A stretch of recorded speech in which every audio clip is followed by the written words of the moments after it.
এই ফ্রিজটির মধ্যে গ্যাস পর্যাপ্ত পরিমাণে আছে এবং কম্প্রেসারও ঠিক আছে। কম্প্রেসারের পাম্পিং প্রেসার সব কিছুই ঠিক আছে এবং এই ফ্রিজটি ঠান্ডাও হয়। কিন্তু এই ফ্রিজটির প্রবলেম হচ্ছে এই ফ্রিজটি মাঝে মাঝে হঠাৎ করেই দেখা যায় যে কন্ডেন্সার গরম হচ্ছে না এবং ভিতরে যা ঠান্ডা ছিল তা ধীরে ধীরে পানি ছেড়ে দিচ্ছে, অর্থাৎ ঠান্ডা কম হয়ে যাচ্ছে। এক কথায় অর্থাৎ কুলিং এই ফ্রিজটি মাঝে মাঝে করছে না। তো এইটার মানে হচ্ছে ফ্রিজটি প্রবলেম হচ্ছে ফ্রিজটি চোকিং প্রবলেম অর্থাৎ চোকিং কি। এখন আমাদেরকে প্রথমে জানতে হবে চোকিং কি। চোকিং হচ্ছে যদি ফ্রিজের ভিতরে অর্থাৎ ফ্রিজের পাইপের মধ্যে যদি কোনো জায়গায় ব্লকেজ থাকে, অর্থাৎ যদি বন্ধ থাকে, বিশেষ করে ক্যাপিলারি টিউবের মধ্যে ক্যাপিলারি টিউব যদি ব্লক থাকে তাহলে ফ্রিজ চোকিং বেশি হয়, অর্থাৎ মাঝে মাঝে আপনার ঠান্ডা হবে এবং মাঝে মাঝেই আপনার ঠান্ডা হবে না। তো এটা হচ্ছে ফ্রিজের চোকিং প্রবলেম। তো এই চোকিং প্রবলেম থাকলে শুধু ঠান্ডা হবে না এটা নয়, এটার কারণে কম্প্রেসার খারাপ হয়ে যায়, কম্প্রেসার জ্বলে যায়। তো তাই এটার একটি সমাধান আমি এখন আপনাদেরকে করে দেখাবো কিভাবে আমরা এই ক্যাপিলারি টিউব অর্থাৎ ফ্রিজের পাইপগুলো কিভাবে পরিষ্কার করে এই সমস্যাটি সমাধান করা যায়। তো তাই এখনও যারা আমার চ্যানেলটি সাবস্ক্রাইব করেন নাই প্লিজ সাবস্ক্রাইব করুন আর পাশে থাকা বেল আইকনটি অন করে দিন পরবর্তী ভিডিওর নোটিফিকেশনের জন্য। আর যারা সাবস্ক্রাইব করেছেন তাদেরকে অসংখ্য ধন্যবাদ। তাহলে চলুন শুরু করা যাক। আমরা কিভাবে এই পাইপের জাম সারাবো, অর্থাৎ এই ক্যাপিলারি টিউব আর ইভাপোরেটর কন্ডেন্সার এগুলোর জাম আমরা কিভাবে সারাবো। তো আমাদের প্রথমেই যে কাজটি করতে হবে সেটি হচ্ছে আমাদেরকে এই যে সাকশন লাইন আছে যেটা দিয়ে গ্যাস রিটার্ন হয়, তো এই পাইপটা আমাদের এখানে কেটে নিতে হবে এবং এই যে আমাদের স্টেনার ফিল্টার আছে যে এখানে, তো এই ফিল্টারের মাথায় আমরা এইখানে এই ক্যাপিলারি টিউব এখানে কেটে নিব। কেটে নেওয়ার পরে আমাদের এই যে পাইপটা এখানে আমরা কাটবো, সাকশনের যে রিটার্ন লাইনটা আছে রিটার্ন লাইনে আমরা এখানে একটি ইউনিয়ন এইভাবে এরকম একটি ইউনিয়ন বাল্ব অর্থাৎ নন রিটার্ন বাল্ব বা চার্জিং বাল্ব যেটাই বলেন, আমরা এইখানে একটি বাল্ব ওয়েল্ডিং করব। তো যেহেতু যদি আমি ওয়েল্ডিং করাটাও সব কিছু দেখাই তাহলে ভিডিওটা অনেক লম্বা হয়ে যাবে, তাই আমি প্রথমে এইখানে একটি বাল্ব ওয়েল্ডিং করে নেই, তারপরে আমি আবার আপনাদেরকে দেখাবো যে আসলে কীভাবে আমরা এই কাজটি করব। এবং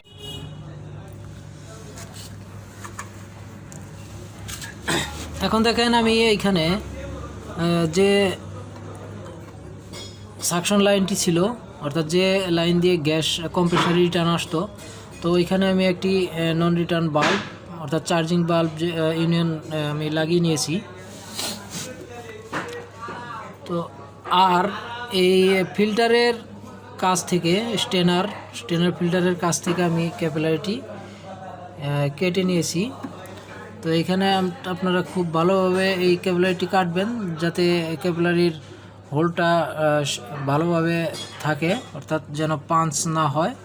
তো আমি এভাবে কেটে নিয়েছি, এটার হোলটা সুন্দর আছে। তো এখন আমাদের যেটা করতে হবে যে এই থিনারটি খুব ভালো মানের থিনার নেবেন। থিনার নিয়ে আমাদের যেটা করতে হবে এটা হচ্ছে থিনারের যে লেভেল আছে অর্থাৎ থিনার যে পর্যন্ত আমাদের থিনার আছে, তো ওইখানে আমাদের একটি এভাবে মার্কিং করে নিতে হবে। তো এইভাবে একটি মার্কিং আমরা করে নিব এবং তার নিচে একটু নিচে হালকা একটু নিচে আমরা আরও একটি মার্কিং এভাবে দুইটা মার্কিং করে নেব। তো এখন আমাদের যেটা করতে হবে আমরা এই বোতলের এখানে একটি ছিদ্র করে নিব, খুব সুন্দরভাবে আমরা ছিদ্রটি করব। তো আমি এখানে ছিদ্র করে নিলাম। তো এখানে একটি ছিদ্র করেছি এবং এইখানে ছোট আরেকটি ছিদ্র করে রেখেছি। তো আমরা দুইটি ছিদ্র করব। তো এখন এই ছিদ্র দিয়ে আমরা এই ক্যাপিলারির মাথাটা থিনারের ভিতরে এভাবে ঢুকিয়ে দেব। তো থিনারের দেখেন ক্যাপিলারিটি থিনারের নিচে চলে গেছে। তো এতটুকু আমরা এখানে ঢুকিয়ে রাখবো। এবং এখন আমাদের যে হোস পাইপ আছে গ্যাসের মধ্যে লাগানো, তো এই যেটা আমাদের ইউনিটের মধ্যে লাগে, অর্থাৎ মিটার থেকে সরাসরি পিছে যেটা আমাদের ইউনিটের মধ্যে লাগে, তো আমরা সেটা যে এইখানে বাল্বটি লাগিয়েছি আমরা এইখানে এটাকে এভাবে টাইট করে দেব। এভাবে টাইট করে দেওয়ার পর আমাদের যে অন্য গ্যাসটি আছে, তো এই গ্যাসটি আমরা আমাদের এই যে ভ্যাকিউম আছে, এখানে দেখেন ভ্যাকিউম রাখা আছে আমার ভ্যাকিউম। তো এই ভ্যাকিউমের আমরা এই সাকশনের মধ্যে এটা লাগাবো। তো এটা আমরা এভাবে সাকশনের মধ্যে লাগিয়ে দেব।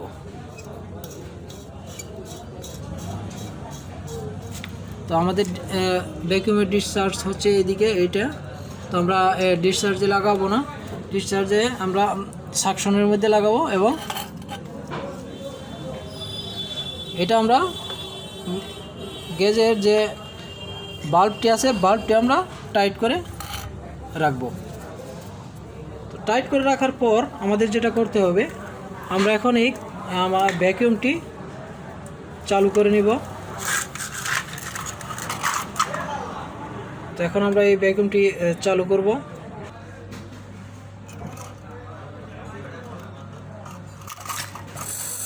তো ভ্যাকিউমটি চালু করে নিলাম, দেখেন চালু হয়ে গেছে। এখন ভ্যাকিউম চালু হওয়ার পরে আমাদেরকে এই বাল্বটি, অর্থাৎ গ্যাসের যে বাল্বটি আছে এই বাল্বটা আমরা আস্তে আস্তে এটাকে লুজ করব। এবং লুজ করার পরে আমরা আস্তে আস্তে লুজ করব।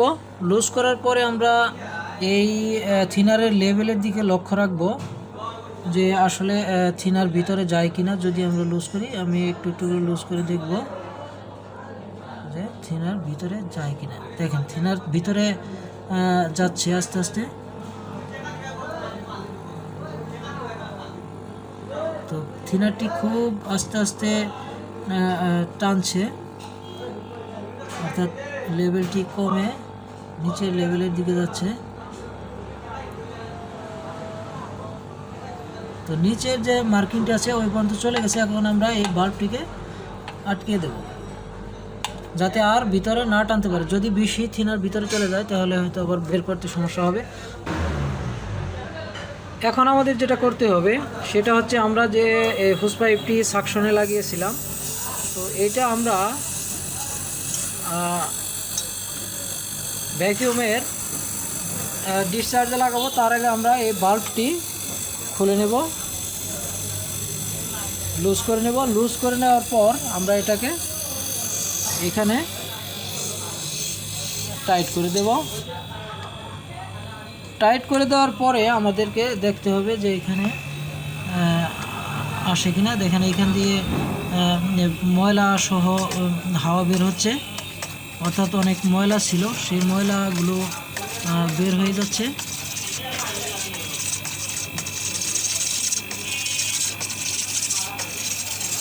এখানে প্রেসার হয়ে আমাদের এটা বের হচ্ছে। তো এখন আমাদের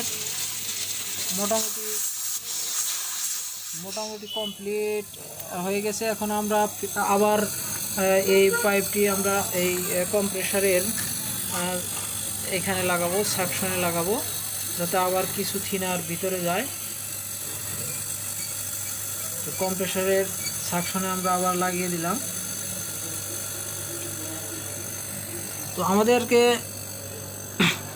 যে হোলটি আছে এখানে আরও একটি হোল বানিয়েছিলাম, তো এই হোলটা আমাদের আর একটু বড় করে নিতে হবে হাওয়া বের হওয়ার জন্য। তো এখানে দেখেন আবার থিনার ভিতরে যাচ্ছে। তো এখন আমাদের আবার এই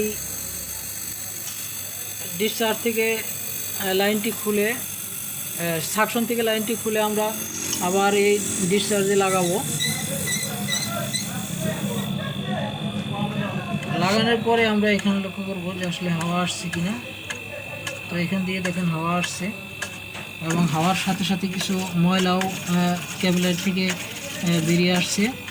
আস্তে আস্তে আপনারা দেখতে পাচ্ছেন যে থিনারটি একদম ক্লিন ছিল। তো থিনারটির যে কালার সেটি গোলাটে হয়ে যাচ্ছে, অর্থাৎ ভিতর থেকে ময়লা আসছে। তো এখন আমরা আবার এটি এখান থেকে খুলে দেব। খুলে দিয়ে আমরা আবার এটা এই সাকশন লাইনে লাগাবো। তো এইভাবে আমরা মোটামুটি যতক্ষণ পর্যন্ত আমাদের পাইপটি ক্লিন না হয়, অর্থাৎ 6-7 বার আমরা এইভাবে করে নেব। তো আসলে ফ্রিজ চোকিংটা একটু ইম্পর্টেন্ট একটা কাজ।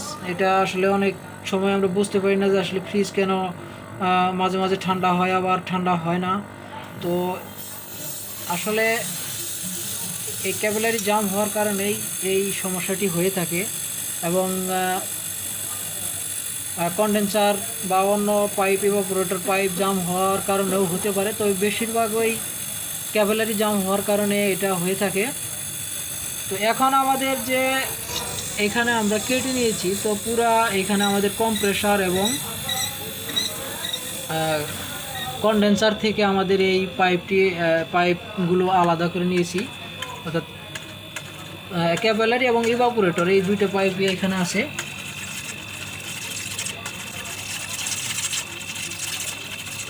তো এইভাবে আমরা মোটামুটি 6-7 বার করে নিব।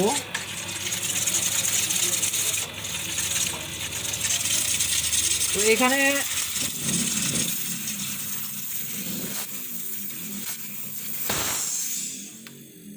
আপনারা দেখতে পাবেন যখন বেশি আমরা প্রেসার দেবো তাহলে অনেক ভালোভাবে এগুলো বের হয়ে আসবে। তো এখন আমাদের যেটা করতে হবে, আমরা প্রথমে এই পাইপটি বের করে নেব এখান থেকে, যেহেতু ভিতরে হাওয়া অনেক বেশি হয়ে যায়। তো এখন আমাদের আমরা এই পাইপটি বের করে আমরা আবার এই ডিসচার্জের মধ্যে এই পাইপটি লাগাবো, হোস পাইপটি লাগিয়ে আমরা অ্যাকচুয়ালি এখানে আমরা প্রেসার চেক করব যে ক্যাপিলারি প্রেসারটি কত আছে।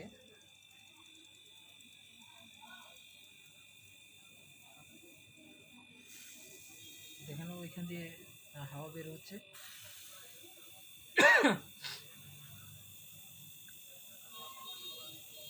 এখানে প্রেসারও বাড়ছে। তো আমাদের প্রেসারটা 250-এর উপরে থাকা যাবে না, 250-এর উপর যদি থাকে প্রেসার, ক্যাপিলারি পাইপের টিউবের প্রেসার, তাহলে ফ্রিজ চোকিং হওয়ার সম্ভাবনা বেশি থাকে অনেক। তো তাই আমাদের ক্লিন করে পরে প্রেসারটিও দেখে নিতে হবে যে আসলে প্রেসার আমাদের ক্যাপিলারি টিউবের প্রেসার কত থাকে। তো এখানে প্রেসার দেখেন 150 আছে। তো প্রথমে এটা বেশি ছিল, 250-এর উপরে ছিল, তাই এটা তখন জাম ছিল। তো এখন এখানে দেখেন প্রেসারটি 200 এবং 150-এর কাছাকাছি আছে, অর্থাৎ প্রেসার কিছু কিছু বাড়ছে। এবং এইভাবে আমরা এই মোটামুটি 6-7 বার এইভাবে প্রসেসিং করার পরে আমরা এই থিনারের বোতল থেকে ক্যাপিলারি টিউবটি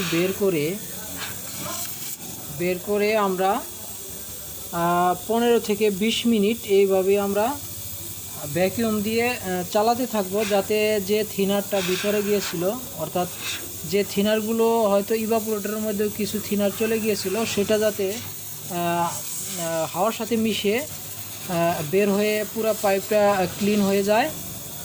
তো এইভাবে আমরা চালাতে থাকবো অনেকক্ষণ সময়, অর্থাৎ 20 মিনিট থেকে আধা ঘন্টা আমরা চালাবো, যাতে পাইপটাও পুরো ক্লিন হয়ে যায়।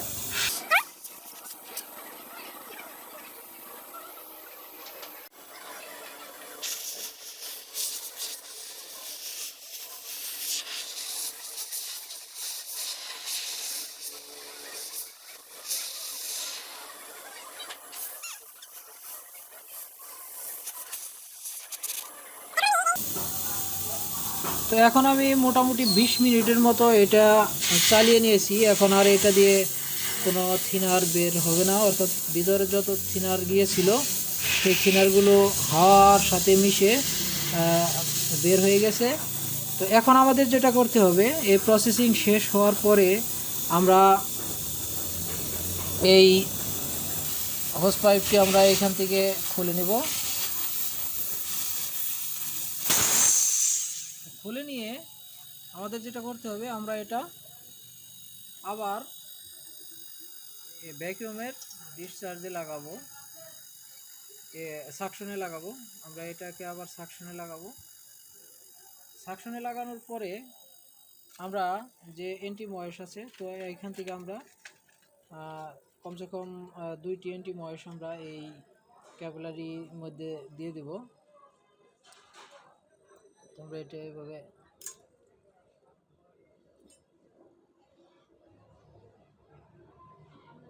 কেটে নেব। কেটে নেওয়ার পরে আমরা এটা এই ক্যাপিলারির মধ্যে শুধু এইভাবে ধরবো। ধরলে দেখবেন আপনা আপ এটা ভিতরে চলে যাবে। তো এইভাবে আমরা আরও একটি এন্টি ময়েস এটার মধ্যে দিয়ে দেব।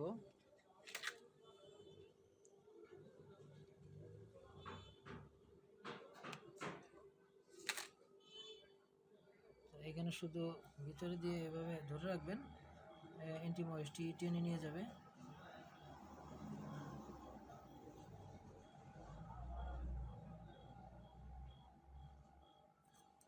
এভাবে এন্টি ময়েসটি দিয়ে দিবেন। তো এন্টি ময়েস দেওয়ার পরে আমরা আবার 2-4 মিনিট এইভাবে এই দিকে চালিয়ে নিতে পারি, এটাকে ডিসচার্জের মধ্যে লাগিয়ে। তো চালানোর পরে যখন পাইপটি পুরো ক্লিয়ার হয়ে যাবে, তো এখানে দেখেন হাওয়া আসছে। তো এন্টি ময়েসও আমাদের এই ক্যাপিলারি অর্থাৎ পাইপ পরিষ্কার করতে সাহায্য করে, অনেক হেল্প করে। দেখেন পাইপটি ক্লিয়ার হয়ে এন্টি ময়েস এখানে বের হয়ে আসছে ক্যাপিলারি থেকে। তো আমার হাতে দেখেন এটার সাথেও অনেক মোটামুটি ময়লা আসছে, হালকা পাতলা একটু কালার আসছে। তো পাইপটি যেহেতু ক্লিয়ার হয়ে গেছে, এখন আর আশা করা যায় যে এটার ভিতরে কোনো ব্লকেজ নেই। তো এইভাবে চালিয়ে নেব আমরা।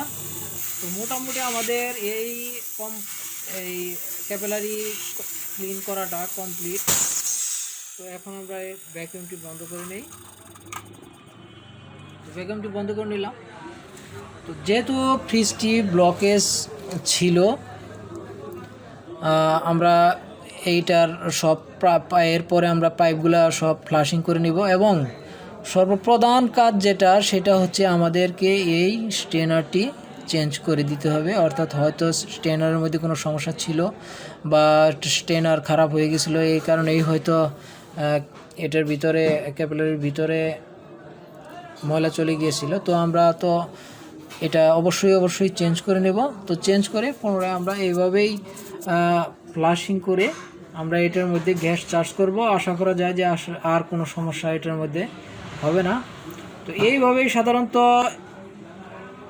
ফ্রিজের ক্যাপিলারি বিনা পরিবর্তন করে, অর্থাৎ যদি আসলে একেবারেই ব্লক থাকে, তাহলে সেটা যদি কোনোভাবেই ক্লিয়ার করা সম্ভব না হয়, তাহলে তো আমাদের চেঞ্জ করতেই হবে। তাহলে আমি ফ্রিজের ক্যাপিলারি কিভাবে চেঞ্জ করতে হয় সেই ভিডিওটি আমি পরবর্তীতে দেখাবো, খুব সহজ পদ্ধতিতে কিভাবে আমরা ক্যাপিলারি চেঞ্জ করতে পারি।